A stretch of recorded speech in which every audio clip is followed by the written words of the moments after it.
Kabanata 131. Hindi lang kami lalabas para mag-lunch.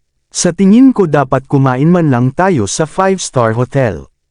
Iyon lang ang paraan para ipakita mo sa amin na mahal mo ang kapatid ko, di ba? Kung hindi mo iginagalang ang kanyang pamilya, paano mo mapapatunayan na mahal mo siya? At saka, para sa isang tao na kayang bayaran ang halaga ng dhoti, hindi siya mag-abala sa pagbabayad para sa tanghalian, sabi ni Megan. Hindi siya tanga. Kung talagang ganoon kayaman si Severin, papayag siyang ilabas sila para kumain ng walang pag-aalinlangan. Gayunpaman, kung siya ay mag-aalinlangan lamang ng kaunti, nangangahulugan ito na pinipigilan lamang niya ang oras nang siya ay nangako na ibibigay ang dhoti. Sinamaan niya ng tingin si Severin para subaybayan ang reaksyon nito. Oo naman, ganoon din ang aking ideya, sagot ni Severin.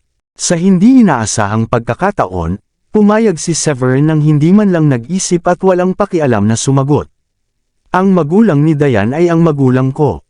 Tingnan niyo kung gaano na kalaki si Celine ngayon. Hindi ko pa kayo nalilibre ng pagkain noon. Dahil ito ang unang pagkakataon na bibili ako ng tanghalian, kailangan nating pumunta sa isang lugar na klase. Guro, dapat ba kaming sumunod sa iyo upang protektahan kayong lahat? Tanong ni Wendy matapos itong mapag-isipan. Napaisip si Severin bago sumagot. Not this time. Kakain lang kami sa labas at andito ako. Pero kailangan mong sundan ng magulang ko o ang asawa ko kapag lalabas sila in the future kapag wala ako sa paligid. Oo, Master. Tumugon ang magagandang babae sa pamamagitan ng pagtango ng kanilang mga ulo. Mayroon pa tayong mga bodyguard na nagpo-protekta sa atin ngayon. Hindi pa rin ako sanay. Tumawa si Maurice. Ang malaking pagkakaiba sa kanilang buhay ay nagtaka siya na siya ay nananaginip. Guro, dahil wala kaming gagawin ngayon. Pwede ba kaming anim na mamili? May bibilhin sana kami. Humingi ng pahintulot si Lily kay Severin. Oo naman. Mamili kayo. Okay lang na lumabas kayo kapag walang ginagawa. Pero sa kondisyon na dapat may nagpo-protekta sa kaligtasan ng mga magulang ko kapag lumabas sila kung wala ako. Maliban doon, malaya kayong lahat na magplano. Ito ang sagot ni Severin pagkatapos. Salamat, Master. Nagpalitan ng tingin ang anim na magagandang babae sa isa't isa at nagpaparamdam na natutuwa. Bum-ontong hininga. Mula nang hindi na General Manager si Diane, wala na kaming sasakyan para makalibot. Alam mo ba kung paano kami nakarating dito ngayon lang? Kailangan na naming sumakay ng taxi. How pathetic. Reklamo ni Megan. Nang nasa pintuan na sila, napatingin si Megan sa Chevrolet na nakaparada sa garahe. At least may murang sasakyan si Diane. Tingnan mo kami. Wala man lang kaming sasakyan. Huminto siya at sadyang pinahirapan si Severin. Hoy, Severin, ano ang iniisip mo? I mean kung kaya mo ang dhoti, bakit hindi mo bibilhin ang Audi o BMW ang mga sasakyang iyon? Hindi ba masyadong mababang klase ang Chevrolet para sa mga taong nananatili rito? Sa sandaling sinabi iyon, nahulog ang puso ni Felicia. Talagang inaabangan niya ang pagtanggap ng dhoti mula kay Severin. Ngayong sinabi ni Megan na ganoon, iniisip niya kung kaya ba talaga ni Severin na ilabas ang dhoti. Kung talagang ganoon kay Amon si Severin, nakabili na sana siya ng mas magandang sasakyan. Huwag mong sabihin na niloloko talaga ako ng batang ito. Naisip niya. Habang iniisip niya iyon ay lalo siyang nagagalit. Paano kung niloloko lang siya ni Severin at pinanggakoan lang siya ngayon? Kapag nagkaayos na sila, mas magkakaroon ng nararamdaman si Diane sa akin. Sa oras na iyon, maaari niyang hilingin kay Diane na magmakaawa sa amin na tanggapin sila. Mahirap talagang sabihin ngunit tiyak na may posibilidad na mangyari ito. Sa pag-iisip na iyon sa isip ni Felicia, biglang naging malungkot ang kanyang mukha. Severin, hindi ba dapat bigyan mo kami ng paliwanag kung bakit ka bumili ng murang sasakyan? Walang alinlangan, alam na alam ni Severin kung ano ang kinatatakutan ni Felicia. Hindi ito nag-abala sa kanya. Napangiti siya. Gusto ko talagang bumili ng mas mamahaling kotse tulad ng Audi, BMW, Ferrari, o Porsche. Pero sabi ni Diane na hindi na kailangan. Normal na sasakyan lang ang gusto niyang iikot-ikot. Wala akong choice kundi gusto kong makinig sa lahat ng sinasabi ng asawa ko. Bibili ako ng kahit anong gusto niya. At saka, sa tingin ko, magandang kotse ito. Kasya kaming lahat. Medyo kakaiba ang ekspresyon ni Diane. Walang sino man ang talagang tatanggi sa isang mas mahusay na kotse. Sa oras na iyon, hindi niya alam ang halaga ng pera ni Severin sa kanyang bangko. Kung alam lang niya, malamang nahihilingin din niyang bumili din ng mas magandang kotse. Sa sandaling iyon, naisip niyang si Severin ang naghahabol ng pera nang ipagsapalaran niya ang lahat para sirain si Lucy at ang kasal ni Easton. Kung handa si Severin na ipagsapalaran ang kanyang buhay dahil sa perang iyon, ipinapalagay niyang mahirap siya at napakadesperado na maghanap ng pera para gawin ang ganoong bagay. Sa pagbabalik tanaw dito, alam niyang mali siya.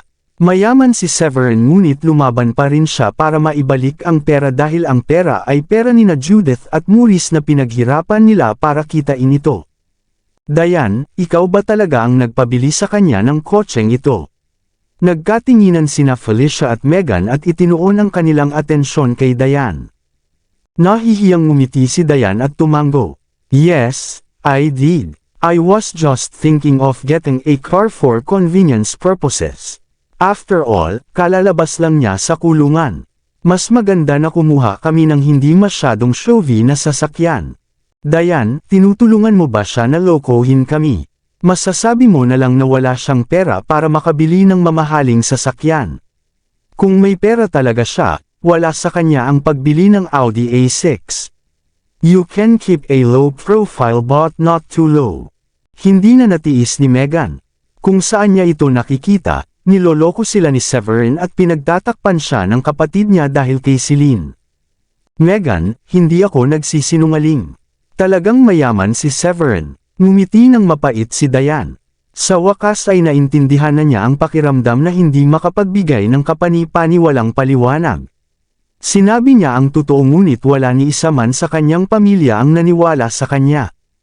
Talaga, kung ganoon nga, bakit hindi mo siya hilingin na bilhan tayo ng kotse? I'm sure hindi pa tapos iyon, right? Megan rolled her eyes. Oo, nang lumabas ang panukalang iyon, nagliwanag ang mga mata ni Felicia. Humakbang siya at ngumiti kay Severin. My wonderful son-in-law. Since you are already willing to give us the dowry, it's not a big problem buying William and me a car. Look at us. We don't even own a car.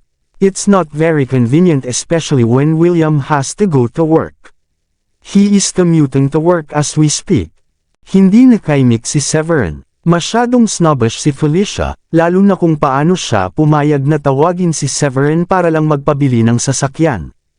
Sa kabila ng peke at mapagpanggap na pakiramdam, masaya si Severin na tinawag siya ng ganoon. Napaisip siya kung paano siya nagkaroon ng pera na hindi niya kayang tapusin sa buong buhay niya. Sabi niya, Felicia, tama ka.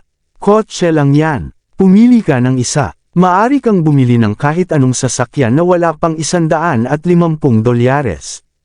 Brother, what about me? My dad needs to go to work. I'm not working yet but sooner or later, I need to work. It's going to be troublesome for me if I don't have a car too, sabi ni Megan. Nung nalaman niya na mataas ang budget ni Severin, willing naman si Megan na tawagin siya ng matamis. Anong tawag mo sa akin? Kuya, sandaling natigilan si Severin. Maya-maya ay humajek-hik siya. Hindi ka ba tumanggi na tawagin ako dahil sa tingin mo ay mahirap ako? Kung bibilhan mo ako ng mamahaling kotse, tatanggapin kita bilang bayaw ko. Pero huwag kang maglakas loob na lokohin kami. Asahan namin na walang bababa sa doti, sabi ni Megan. Megan, anong ginagawa mo? Hindi na nakayanan ni Diane. Bibilhan ni Severin ng kotse si Dad para makapagmaneho si Dad papunta sa trabaho. At napakabait niya. Bakit mo hilingin kay Severin na bilhan ka rin ng kotse? Kakayanin mo ba ang pera kung may sasakyan ka? Sinong nagsabing hindi ko kayang maglagay ng gas sa kotse? Basta may sasakyan ako, kakayanin ko. Malamig na sumangot si Megan at muling nagmakaawa kay Severin. Oh, tara na. Bibili ka rin. Isa pa hindi rin siya masasaktan. Ngumiti si Severin. Actually, I don't mind. I'm going to be your brother-in-law anyway. I have enough money that would last me 10 lifetimes. Buying a car for you is not a hard task. Talaga, natuwa si Megan sa narinig. Kahit na iniisip pa rin niyang nambobola lang si Severin. Kung talagang kasing yaman ni Severin ang sinabi niya, makakatanggap siya ng kotse. Kung hindi, ito ay isang magandang pagkakataon upang subukan siya at maaari niyang ipakita ang kanyang tunay na pagkatao. Gayunpaman, ito ay isang win-win na sitwasyon para sa kanya. But you have to call me brother-in-law 10 times. If not, I'm going to buy a car for you. Ngumiti ng masama si Severin. Walang problema. Bayaw, bayaw, bayaw. Halatang walang pakialam si Megan tungkol doon. Para sa kapakanan ng mamahaling sasakyan, hindi siya nag-abalang tawagin si Severin na kanyang bayaw. Natuwa si Severin. Sabi nga sa kasabihan, gifts blind the eyes. He just need to settle Megan and the rest was nothing. Sa hinaharap, siya ay nasa tabi niya at tutulungan siya. Noon, gagawin ng mga magulang ni Diane na walang choice kundi tanggapin siya bilang asawa ni Diane. Nagpalitan ng tingin sina Morris at Judith. Ang weird ng mukha nila. Nagbibiro ba ang anak natin? Ganun ba talaga kalaki ang pera niya? Marahil ang misteryosong savant ay nagbigay kay Severin ng toneladang pera. Sa hitsura nito, ito ay totoo. Ang pag-iisip na gumastos ng malaking pera ay tumama kay Diane. Sinamaan niya ng tingin si Megan. Where's your bottom line? I thought you despised Severin before. Bakit ang sweet mo ngayon sa kanya? Nagtaas ng ulo si Megan. Mababa ang tingin ko sa kanya dahil akala ko mahirap siya. Malamang hindi siya mahirap gaya ng naisip ko simula nang nangako siyang bibilhan ako ng luxury car. Baka tumahol ako sa maling puno. Let's go. It's still early now. We can head over to Auto City to buy the car now. After that, we can drive it to have our lunch. Mungkahi ni Felicia dahil nag-aalala siyang pagsisihan ito ni Severin. Tama, Severin, nangako ka sa akin. Tinawag na kita gaya ng hiling mo. Kung hindi mo binibili ang mga sasakyan, walang sinasabi kung ano ang gagawin namin ni nanay sa iyo. Mabilis na sabi ni Megan. Oo naman. Sumakay na tayo ng taxi. Sabi ni Severin. Pagkaraan ng ilang sandali, sinabi niya kay Diane, Oy, Diane. Bakit hindi rin tayo bumili ng bagong kotse? Mas magiging komportable kung mayroon tayong dalawang sasakyan. Tiningnan ni Diane si Severin at sinabing, sa palagay ko ay hindi patas ang pakiramdam mo na mayroon silang mas magagandang sasakyan at gusto mo rin itong maramdaman. Haha, bakit hindi? Tumawa ng malakas si Maurice. Sa mga oras na iyon, tahimik lang siya. You're still young and you should drive a better car. Para hindi ka mababawasan ng iba. Your mom and I could drive the Chevrolet when we free. Naaalala mo ba na ako ang may lisensya sa pagmamaneho ngunit ikaw ay wala? Iginala ni Judith ang kanyang mga mata kay Maurice at ngumiti habang pinaalalahanan si Maurice. Napataas ang kilay ni Maurice at sinabing, madali lang. Magpapalisto lang ako para sa kursong pagmamaneho at matututo na ako.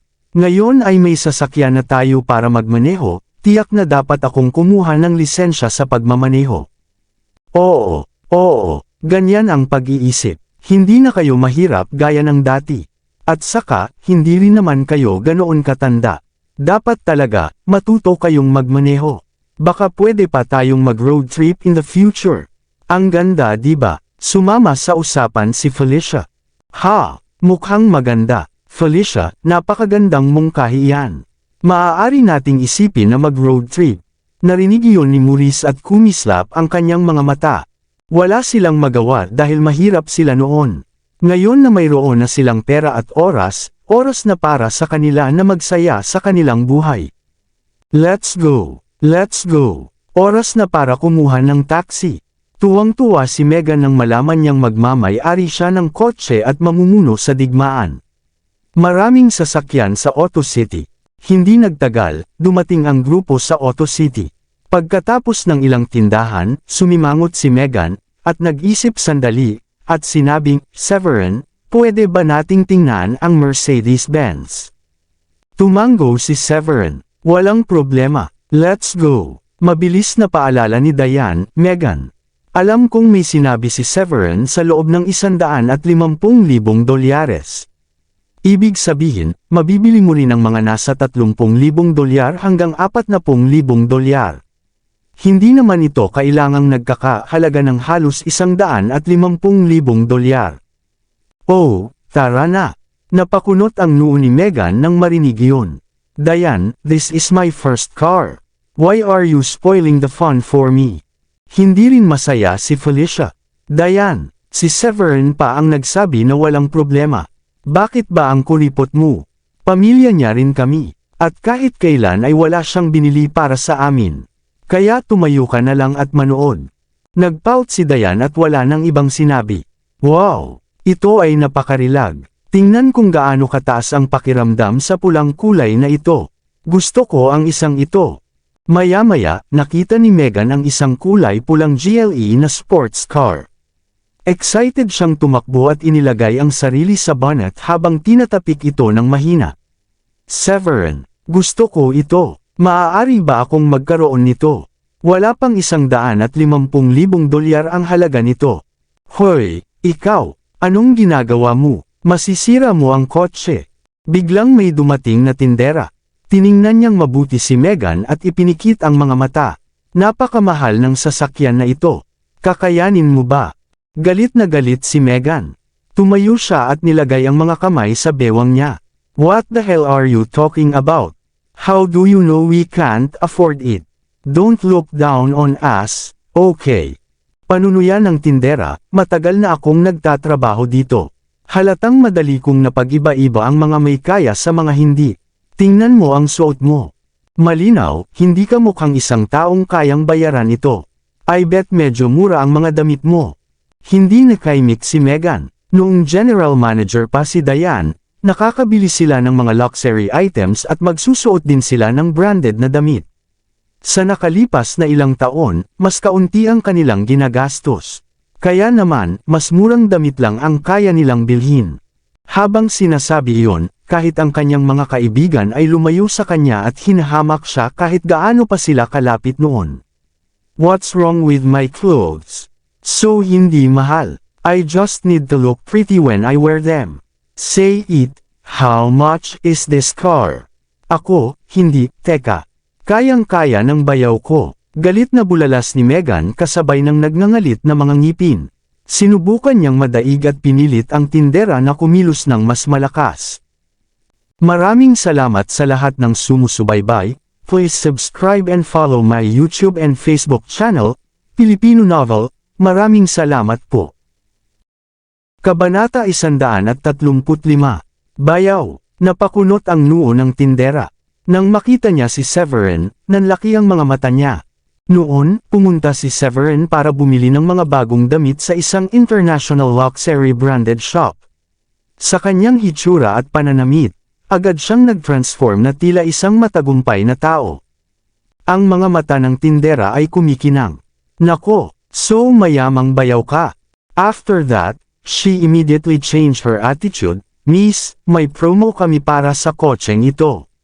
Ang presyo ay $85,000, halos $1,500 na mas mura kaysa sa normal na presyo. Sok, $85,000 lang yan at naglakas loob kang magsabing hindi ko kaya. Napakabulag mo, mayabang na wika ni Meghan dahil alam niyang nagbago na ang ugali ng tindera. Wow, wow, wow, tingnan mo kung sino ito, si Miss Diane at Miss Megha. Biglang lumapit ang isang napakataba na mayaman. Ang kanyang pangalan ay si Rufus Chavez. Napangiti siya. Pumipirma ako ng papel doon at hindi ko nakitang dumating kayong dalawa. Mr. Rufus. Naging malungkot ang mukha ni Meghan nang makita niyang siya iyon at medyo hindi nasisiyahan nang makita rin siya. Sinubukan ni Rufus na ligawan si Diane noong nakaraan. Gayunpaman, siya ay pangit at mataba. Never siyang nagustuhan ni Diane at kinasusuklaman din siya ni Meghan. Kaya naman, ang magkapatid na babae ay hindi kailanman nag-abala na makipag-usap sa kanya noong nakaraan. Nakangiting naglakad si Rufus. Haha, Miss Megan, natatandaan mo ba ako? Ano ang ginagawa mo? Bibili ng kotse, kaya mo ba itong sasakyan? It's none of your business. I can't afford it but my brother-in-law can. Tsaka hindi lang isang sasakyan ang binibili namin. Ito ay 3 sasakyan ang bibilhin namin. Tuwang-tuwa si Megan habang naka-cross arms at inilagay sa harap ng kanyang dibdib. 3 sasakyan. Nagningning ang mga mata ng tindera nang malaman niyang 3 sasakyan ang bibilhin ni Megan. Direktang tumambad sa kanila si Rufus. Naniniwala ka ba talaga sa kabaliwan nila? Let me tell you, this lady here is Miss Diane. 5 years ago, nabuntis siya bago nagpakasal sa kahit kanino. Tapos pinalayas siya sa kanilang bahay. And this lady is her sister, Miss Megan. They could probably afford it if it was 5 years ago. Pero hindi na sila importante sa pamilya nila. Probably living the same life as the pangkaraniwan. Miss Diane Shanahan, ang tindera ay matagal nang nagtatrabaho dito upang malaman ang 1 o 2. Kadalasan, mayayamang kabataan ang pumupunta sa kanila para bumili ng kotse at nakikinig siya sa usapan nila. You're damn right. Kakalabas lang ng kanyang lalaki sa kulungan ilang araw na ang nakalipas. Sa tingin mo ba ay kayang bilhin ng isang tulad niya ang kotseng ito? Malamig na panunuya ni Rufus. Pero mukhang mahal ang damit niya. Medyo umaasa pa ang tindera. Kung talagang bumili ng 3 kotse si Severin, tatanggap siya ng malaking komisyon at siya ang magiging nangungunang benta para sa buwang ito.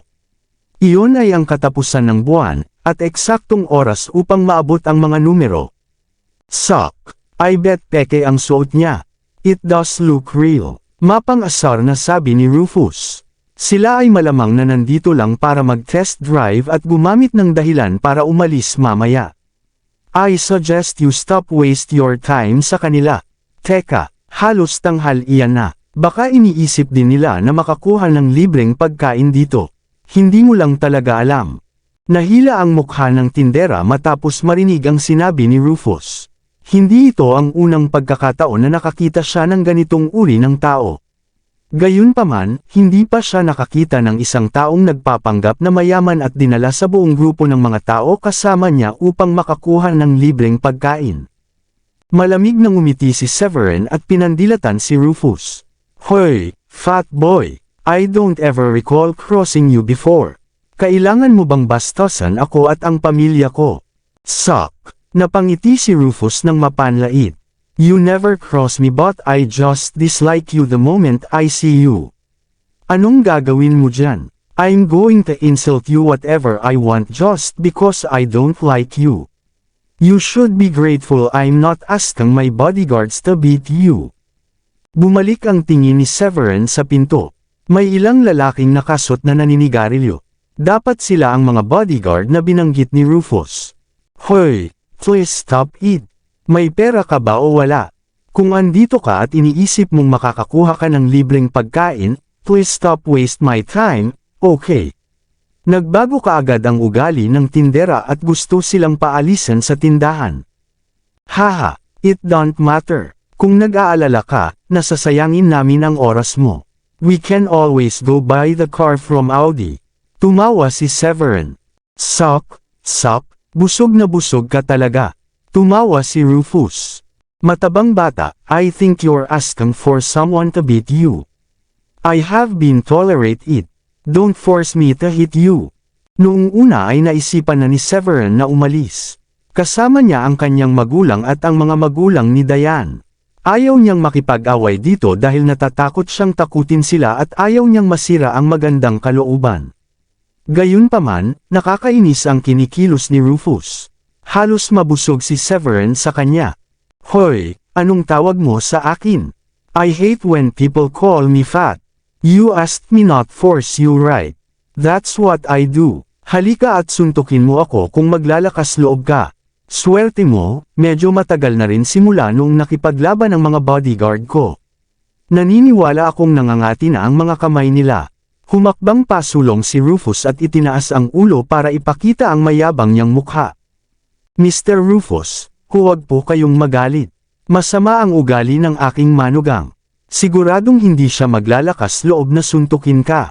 Banibiro ka lang niya. Mabilis na lumapit si Felicia, na sinusubukang ilabas ang tensyon. Nagbibiro. I'm sorry, pero hindi ako mahilig magbiro. Hindi ba't hiniling niya sa akin na huwag ko siyang pilitin na suntukin ako? Iyon talaga ang gagawin ko ngayon. Halika, suntukin mo ako kung maglakas loob ka. Nagpatuloy si Rufus sa pang-aasar. You're just an idiot that got out of fail. Do you think I will be afraid of you? Who do you think you are? I know you went to cause trouble at your ex-girlfriend's wedding and leave without a scratch. Well, you got lucky. Do you think I'm useless like Easton? Natakot din si Megan na kumilos si Severin nang walang ingat at makipag-away kay Rufus. Mabilis niya itong sinunggaban. Severin, lunukan mo yan. We need to endure it. He is Rufus Chavez from a second-tier upper-class family. We Shanahans never dare to offend them. If you offend him, we are going to be in big trouble. Don't let him provoke you so easily. He used to like Diane but Diane rejected him. I'm sure he's jealous of you now. Napatingin si Rufus kay Severin at sa iba pang handa nang umalis. Galit na galit ang mukha niya na naging kulay berde. Ang kanyang pagnanais na punitan si Severin ay umabot na sa pinakamataas na antas. Lalo na nang malaman ni Severin na nagseselos ito sa kanya. Nag-iinit ang mukha niya. Pigilan mo sila. Malakas na sigaw ni Rufus nang papalabas na ng shop si Severin at ang iba pa. Agad na pinigilan ng mga bodyguard si Severin at ang iba pa ayon sa bilin. Mr. Rufus, ano po ang ibig sabihin nito? Galing po kami sa mga Shanahan. Sasampalan niyo ba talaga kami? Sabi ni Felicia, ito ang unang pagkakataon na nasangkot siya sa ganitong uri ng insidente. Nagalit siya ng husto nang malaman niyang mula rin siya sa isang three-tier upper-class na pamilya. Napangiti si Rufus. Mrs. Felicia, ano ang sinasabi mo? I like your daughter. If she is willing to marry, I don't mind raking her child too. And you can pick any cars that you want from here. I can buy 10 cars for you if that's what you want. You're going to be my future mother-in-law. How would I think about it you? Napaawang ang mga mata at bibig ni Felicia. Hindi niya kailanman minahal si Rufus. Yung mataba na parang baboy at iniisip niya na mapapangasawa niya si Diane. Sa lahat ng mayayamang bata na nagkagusto kay Diane, si Felicia ang pinakanagustuhan ay si Edward. Siya ang nag-iisang anak sa pamilya at walang duda, siya ang magmamana ng lahat ng kayamanan ng pamilya. Si Rufus ay anak ng Chavez, isang pangalawang tier na upper class na pamilya din. Gayunpaman, ang head ng pamilya ng mga Chavez ay may dalawang anak na lalaki. Si Rufus ang panganay na anak ay pabayan ng walang maayos na trabaho. Ang lahat ng ginagawa niya araw-araw ay magpakatanga, at magsayang ng pera sa pamamagitan ng pagbili ng mga mamahaling sasakyan, at uminom sa bar. Ang pangalawang anak ay may magandang hitsura at matalino rin. Talented din siya sa negosyo. Sa sinabi nito, kahit na ang isang tanga ay masasabi na si Rufus ay hindi magkakaroon ng pagkakataon na mamuno sa mga Chavez sa hinaharap. Iyon ang pangunahing dahilan kung bakit hindi nagustuhan ni Felicia si Rufus.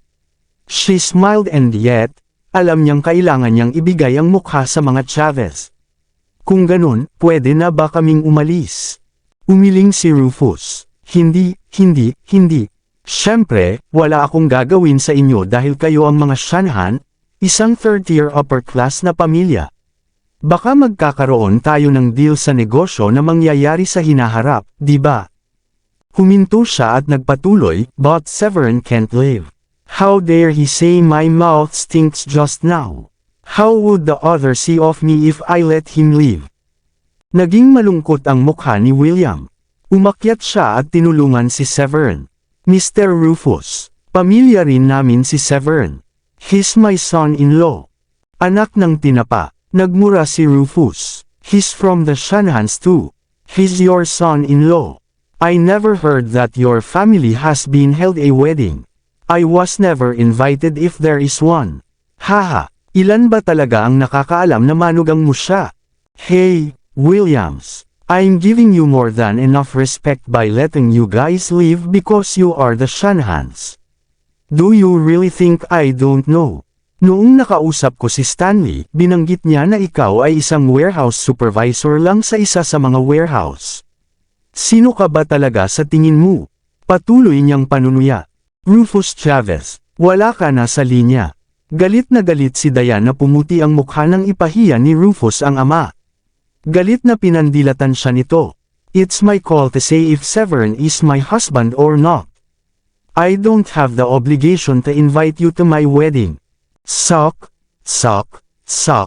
Nagdagdag lamang ito ng mas maraming usok sa damdamin ni Rufus nang makita kung paano pinrotektahan ni Dayan si Severin. Nanunuya siya, Miss Dayan, isa kang Shanahan. Dati kang presidente ng negosyo ng pamilya Shanahan at ang pinakamagandang babae sa Brookborn. Tingnan mo ngayon, pinabayaan mo na ba ang sarili mo? Hindi mahalaga na umibig ka sa isang lalaking nakakulong noon, hindi ka ba nahihiya, na hindi mo kayang maghagas ng kasal?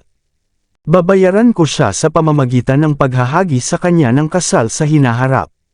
Lumapit si Severin at hinimas ang kamao. You're so annoying and disgusting pig. I'm going to beat the hell out of you sa panghihiya mo sa asawa ko at pang-iinsulto sa magulang niya. Haha, nagsasalita ka lang. Do you really dare to hit me?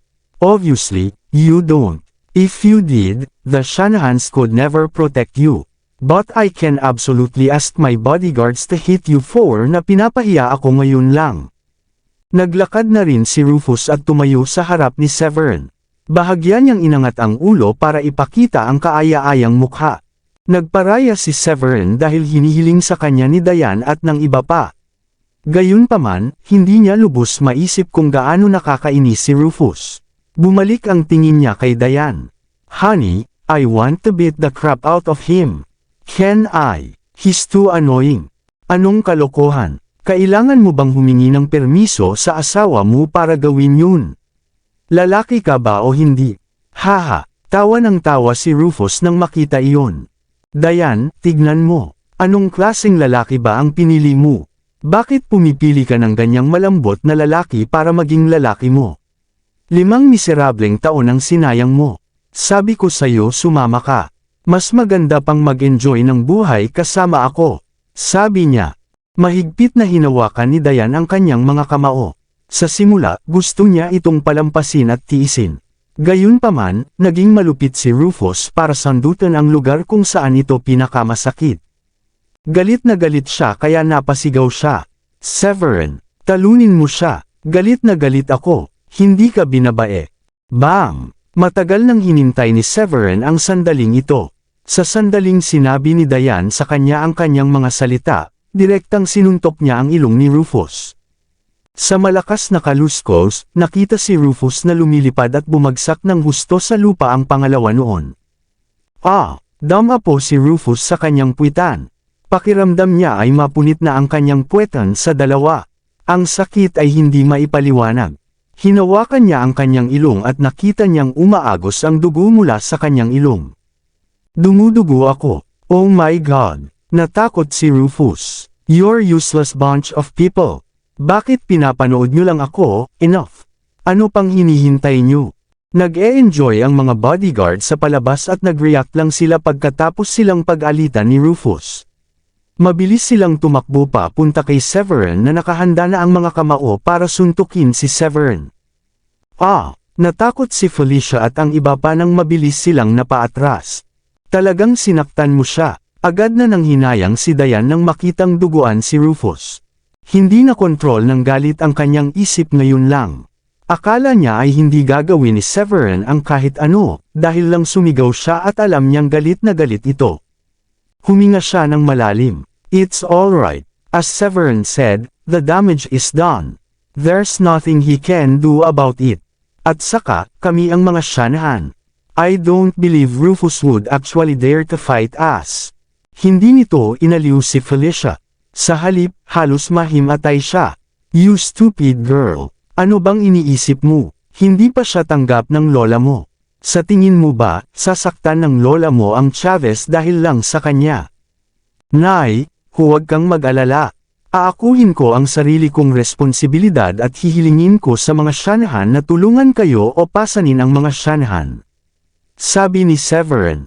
Deal. Remember what you said. Just don't involve my daughter. Sabi ni Felicia. Tara nanay. Pumunta na tayo sa Audi para bumili ng mga sasakyan natin. Ngumiti ng mahina si Severin. Tama. Hindi tayo bibili dito. Ang pangit ng ugali nila. Inikat ni Felicia ang mga mata sa tindera at buong pagmamalaki na naglakad. I don't believe you guys can really afford it. What a bluff. Dumagundong ang galit sa isip ng tindera nang pagmasdan niya si Severin at ang iba na umalis ng shop. Di nagtagal, natuklasan ng tindera ang tatlong Audi A8 na lumabas sa tindahan ng Audi. Pinakamahalaga, ang mga kotse ay ang limitadong edisyon na nagkakahalaga ng $200,000 bawat isa. Seryoso, kayang-kaya nila ang mga mamahaling sasakyan na iyon. Napatulala ang tindera. Ibinaba pa ni Megan na nagdadrive sa harapan ng kanyang bintana para gawing multo ang tindera. Hindi. Ang mga sasakyang iyon ay malamang na malapit sa $750,000. Sobrang pinagsisihan ito ng tindera. Di ko na dapat pinakinggan yung dockhead na Rufus na yan. Ayan tuloy na wala ang komisyon ko. Si Megan ang nagmamaneho ng unang kotse at si Felicia ang nagmamaneho sa pangalawang kotse. Sa sandaling ito, nakalimutan na ni Felicia ang kalungkutan noon habang nagmamaneho siya ng marangyang sasakyan. May pera talaga si Severin para ibili tayo ng mga sasakyan. Naalala mo ba noong sinabi niya na ang budget niya ay $150,000? Ngayon ay binili niya talaga tayo ng kotseng ito. Si Williams ay hindi mukhang masaya tulad ni Felicia. Si Megan ang nagpabili sa kanya ng kotseng ito dahil gusto niyang e-provoke ang tindera. Megan only gave him a suggestion to buy this car. She didn't force him to buy it. Pumayag din siya sa idea ni Megan na e-provoke ang tindera. At saka, hindi mo ba nakita ang pagmumukha ng tindera noong dumaan tayo? Natutuwang sabi ni Felicia. Napakasarap sa pakiramdam na nagmamaneho ng marangyang kotse. Napakasarap ng pakiramdam ko. Sa palagay ko ay umabot na sa bagong antas ang aking katawan. Siya ay lamented. Sa kabilang banda, si Williams ay hindi katulad ng nararamdaman ng kanyang asawa. Ngumiti siya ng mapait. Severin is a nice guy. He was trying to protect us and he cannot bear having Rufus insult Diane. But he has crossed Rufus this time. I'm afraid to know what is going to happen to Severin. Who cares? I mean, he said he can settle it. We don't have to do anything. Sabi ni Felicia, kung kaya niya talagang ayusin, ibig sabihin kaya niya at hindi siya ordinaryong tao. Saka karapat dapat siya sa anak natin. Kung hindi niya kaya, nagpapatunay lang na hindi siya karapat dapat na makasama si Diane. At saka, nanganak si Diane ng anak para sa kanya. We deserve to receive this car as a gift from him. Ito ay dalawang kotse, hindi isa. Paalala ni Williams. Nakaupo sa huling sasakyan sina Judith at Maurice. Nagulat sila na kayang bumili ni Severin ng mga ganitong mamahaling sasakyan. Masakit man sa kanila na makitang gumastos ng ganoon kalaking pera si Severin, hindi nila naisip na tama ang sinabi nito nang si Diane ay nakaupo sa passenger seat sa harapan. Bukod dito, alam nilang napakabuting manugang si Diane. Noong nasa kulungan si Severin, palihim niyang inalagaan at tinulungan sila. Dahil doon, inisip nilang may utang sila kay Diane at sa family nito ng marami. Pinag-isipan ito ni Judith at naisip na mas mabuting magtanong. Severin, ano ang gagawin natin kung talagang dumating si Rufus para manggulo? Hindi ka ba natatakot? Kabanata 140. Mukhang walang pakialam si Severin. Bakit ako matatakot? Iba't ibang sitwasyon ang nangangailangan ng iba't ibang aksyon. Huwag kayong mag-alala, nanay, ibang tao na ako ngayon. Pinag-isipan niya ito at sinabing, Nay, Kai. Bakit hindi natin ibenta ang Chevrolet? Makakabili ako ng mas magandang sasakyan para sa inyong dalawa. Huwag na, wala pa akong lisensya sa pagmamaneho. Tsaka hindi naman natin kailangang magmaneho ng mamahaling sasakyan. Pagkatapos kong makakuha ng lisensya, kaya ko nang imaneho ang Chevrolet. Kung hindi ko sinasadyang mabangga ito, hindi masama ang pakiramdam ko, sagot ni Maurice. Ha? Anong sabi mo? Bagong kotse din ang Chevrolet. Ano ang ibig mong sabihin na hindi ka magdiramdam kapag naibangga mo ito? I will, sabi ni Judith. Mabilis na paliwanag ni Maurice na nakakahiya.